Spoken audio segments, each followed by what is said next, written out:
सभी को हमारा नमस्कार। मैं अभिषेक सर। मैं आप लोगों के सामने एमसीक्यू क्वेश्चंस लेकर आए हैं इंस्टीट्यूशनल प्लानिंग से संबंधित। सबसे पहले मैं ये बता दूं आप लोगों को, जो आप कोई भी तैयारी जैसे यूपी टेट, सी टेट, अन्य प्रतियोगी परीक्षाएं की तैयारी कर रहे हैं, उसमें जो समावेशी शिक्षा से पाठ, समावेशी शिक्षा का जो चैप्टर होता है, उसमें आपको ये एमसीक्यू क्वेश्चंस हेल्प करेंगे। तो सबसे पहले, देखने से पहले आप सभी लोग ज़्यादा से ज़्यादा इसको लाइक करें, सब्सक्राइब करें और इसे ज़्यादा से ज़्यादा लोगों के यहाँ शेयर करें। सबसे पहले हम जो एमसीक्यू क्वेश्चंस लेके आप लोगों के सामने आया हूँ, इसमें जो है इंस्टीट्यूशनल प्लानिंग, पहले हम इंस्टीट्यूशनल प्लानिंग के बारे में थोड़ा बताएंगे, चर्चा करेंगे। इंस्टीट्यूशनल क्या होता है, प्लानिंग क्या होती है। इंस्टीट्यूशनल का मतलब होता है संस्था या संस्थागत, प्लानिंग मतलब नियोजन। जो संस्थागत नियोजन किया जाता है उसको बोलते हैं इंस्टीट्यूशनल प्लानिंग। इंस्टीट्यूशनल जो प्लानिंग होती है वह विद्यालय की जरूरत को, यानी उसकी नीड कितनी है, नीड को ध्यान में रखते हुए यह प्लानिंग करते हैं कि उसकी जरूरत क्या क्या चीज है, उस जरूरत को ध्यान में रख के हम प्लानिंग करते हैं। जैसे हम प्लानिंग शब्द आया है, प्लानिंग का मतलब क्या है। प्लानिंग का मतलब होता है नियोजन करना, आयोजन करना।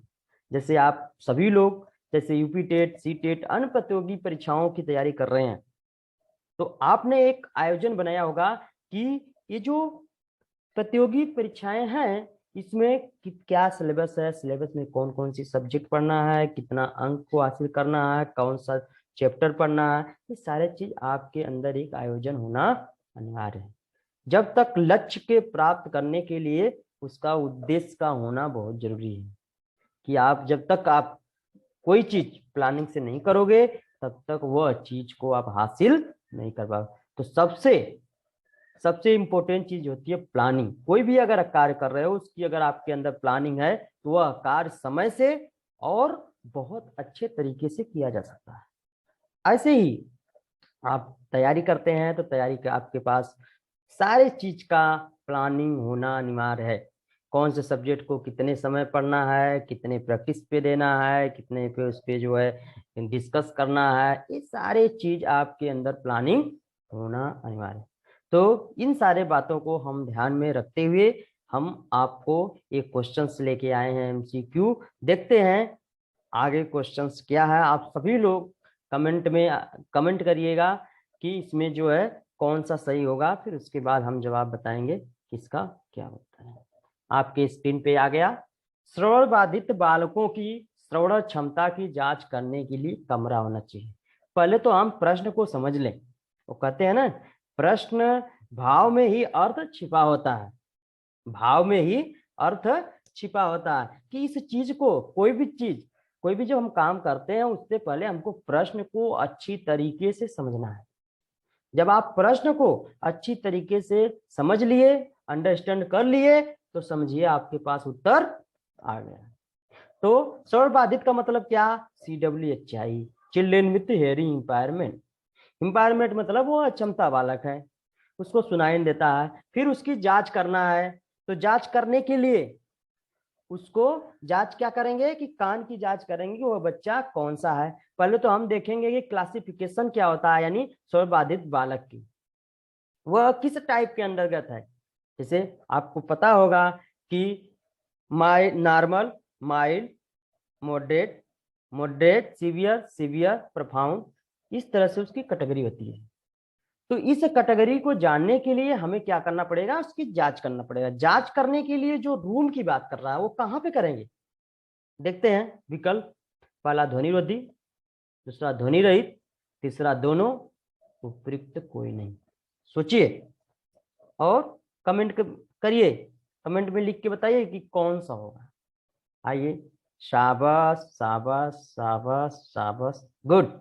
बहुत सारे लोगों का ए आंसर आ रहा है, सी आ रहा है, ए आ रहा, सी आ रहा। अब हम देखते हैं कौन सा उत्तर सही है। आपके स्क्रीन पे ध्वनि रोधी।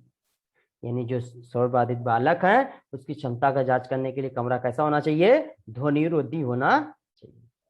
अगला क्वेश्चन देखते हैं आपके स्क्रीन पे, शोर बाधित बालक की वाणी को सुधारने के लिए होना चाहिए। अब CWHI बच्चा है, उसके वाणी का विकास करना है, वाणी को कैसे हम सुधार सकते हैं, उसके लिए क्या क्या होना चाहिए। आपकी स्क्रीन पे विकल्प आ रहे हैं, वाणी प्रशिक्षण कक्ष, वाणी प्रशिक्षण उपकरण, इनमें से दोनों नहीं, उपयुक्त कोई नहीं।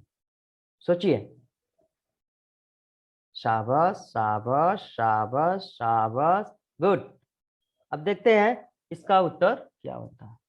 इनमें से दोनों, यानी क्या कि वाणी का विकास करने के लिए, वाणी को सुधारने के लिए वाणी प्रशिक्षण कक्ष और वाणी प्रशिक्षण उपकरण भी होना अनिवार्य है। देखते हैं अगला क्वेश्चन क्या है।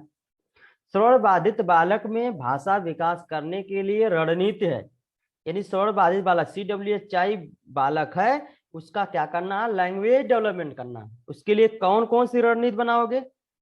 पहला विकल्प है कहानियों की किताबों से, संप्रेषण से, खिलौने से, उपयुक्त सभी। सोचिए। शाबाश, आइए हम देखते हैं। उपयुक्त सभी, यानी CWHI बच्चों की भाषा का विकास करना है तो उस बच्चे से ज्यादा हमें क्या करना पड़ेगा, बातें करना पड़ेगा, उसको स्टोरी सुनाना पड़ेगा, स्टोरी के माध्यम से और खिलौने के माध्यम से, और इन सारे के माध्यम से हम उसका भाषा विकास कर सकते हैं। इसलिए यहाँ पर उत्तर हो जाएगा उपयुक्त सभी। देखते हैं नेक्स्ट, संस्थागत नियोजन की आवश्यकताएं हैं। संस्थागत नियोजन यानी इंस्टीट्यूशनल प्लानिंग की क्या आवश्यकता है, हम इसकी क्या जरूरत करते हैं। देखते हैं आपकी स्क्रीन पे आ रहा है, सुधार करने हेतु, उचित प्रशासन हेतु, समय की बचत हेतु, उपयुक्त सभी। सोचिए क्या हो सकता है। शाबाश शाबाश शाबाश।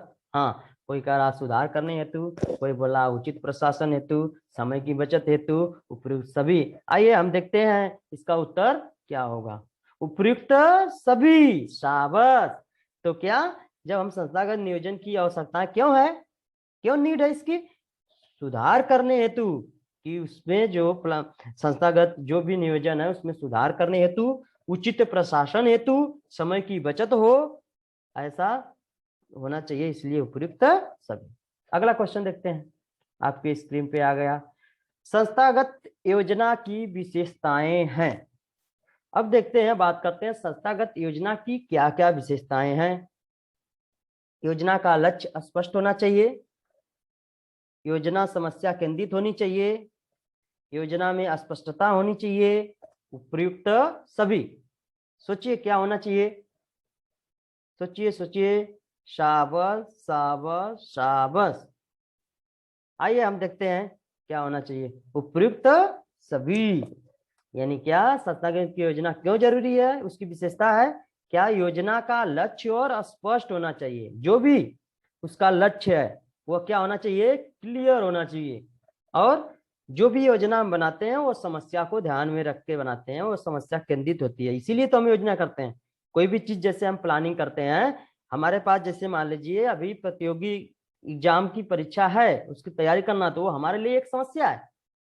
समस्या है, अगर उसके रिलेटेड हम अगर प्लानिंग कर रहे हैं कि इस चीज को इतना पढ़ना चाहिए, इतना टाइम टेबल पढ़ना चाहिए, इतना घंटा पढ़ना चाहिए, इतना प्रैक्टिस देना, ये हमारा क्या है, एक हमारे पास समस्या है ये, तभी तो। ऐसे ही संस्थागत योजना की भी समस्या होती है, समस्या केंद्रित होनी चाहिए, योजना में स्पष्टता होना चाहिए। जो भी योजना है, जो भी आप क्लियर कट जो भी पढ़ाई करते हो वो क्या होना चाहिए, स्पष्ट होना चाहिए। तो ऐसे ही योजना भी बना रहे हैं तो उसमें स्पष्ट रूप में लिखा होना चाहिए, उपयुक्त सभी। आइए अगला क्वेश्चन देखते हैं, संस्थागत प्रक्रिया में अंतिम पद योजना का होता है। संस्थागत प्रक्रिया में अंतिम पद योजना का होता है। अंतिम पद क्या होता है, ये ध्यान रखिएगा, योजना होता है अंतिम पद, प्रक्रिया होती है अंतिम पद, मूल्यांकन होता है अंतिम पद, उपयुक्त सभी। बताइए। शाबाश।